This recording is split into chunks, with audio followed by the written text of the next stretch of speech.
Some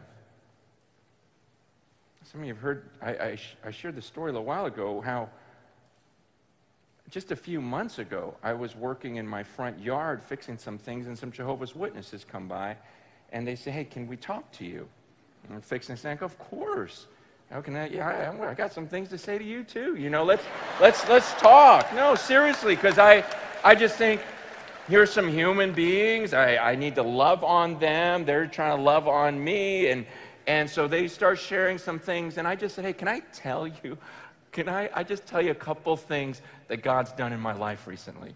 Just a couple things. I mean, this will blow your mind. Let me just tell you about some answers to prayer that just happened like last week. And this lady goes, you know, God doesn't listen to everyone's prayers. And I said, you know what? Actually, biblically, you're right on.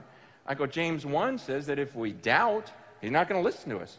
James 4 says if we ask with the wrong motives, he's not going to listen to us. 1 Peter 3 says if I don't honor my wife, man, my prayers are going to be hindered. He says in Isaiah 58, if I don't care for the poor, it doesn't mean if I fast and pray. He's not listening. Yeah, I go in Amos, he says, I don't even want to hear the noise of your songs. You know, I'm not going to listen to that. He says, if my people would humble themselves, you know, and turn from their wicked ways. I mean, there's conditions. Says, you're absolutely right. He does not listen to every prayer, but he listens to mine.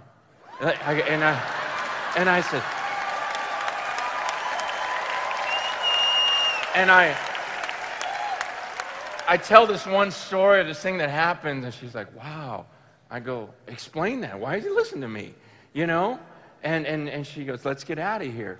And so her and her friends start walking away. I go, actually, if you don't mind, I'd like to walk with you because I have some more stories. And because I didn't want them to just walk away. I want them to know, I just want people to know this Jesus, because there's nothing like answered prayer. There's nothing like, no way, I just spoke to God and he listened to me. I mean, that's my favorite thing on earth. When I ask for something, I go, shut up. God just listened to me and look what he did. You can't explain this away. And so I'm telling them these stories as I'm walking with them. Man, I went like a block and a half just telling them. And one of them looks at me, she goes, what are you? Because you're one of them Pentecostals. And I go, don't worry about it. I go, here's all you need to know about me. I'm a human being just like you. And I get alone with that book. I get alone with the Bible and I just read it and I see stuff I'm supposed to do and I do it and I pray to that God in that Bible, that Jesus who died on that cross for me. And I just read that and I pray to him and he listens to me and he's changed me and everything he's done in my life, it just blows my mind. And she goes, that's your problem. That was literally what she goes, that's your problem. She goes, you read that book by yourself. She goes, you can't understand that book unless one of our leaders explains it to you. And I said, see, that's your problem. No. I said, you're putting all of your trust in someone else. I go, do you understand this is about your eternity? This is about heaven and hell. And you are putting all your trust in what someone else tells you. And you understand, man, I think some of us in the room do this. Some of the things we believe and do and hold so dear is not because we found it in this book. It's just because someone told us, and I'm not saying that we don't listen to people who know more than we do.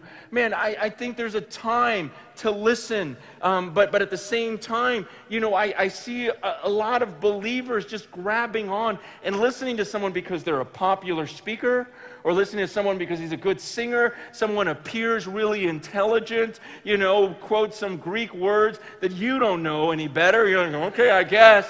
And you just start listening and you just follow these supposed scholars.